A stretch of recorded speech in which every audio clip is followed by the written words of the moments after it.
Saya sangat menyesal saat itu saya tidak mampu mengontrol emosi dan tidak jernih berpikir.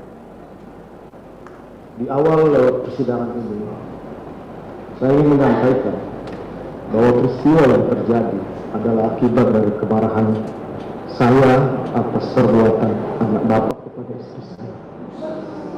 Itu yang harus saya sampaikan, nanti akan dibuktikan di persidangan.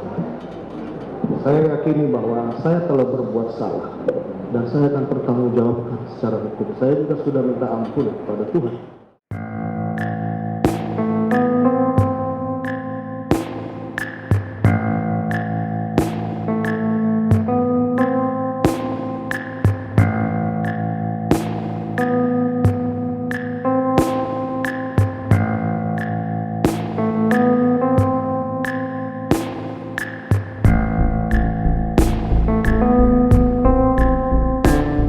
Untuk di Magelang sendiri ada tidak tindakan pelecehan itu terhadap Ibu PC? Kalau tidak ya tidak tahu, ya tidak tahu. Kalau saya tidak tahu.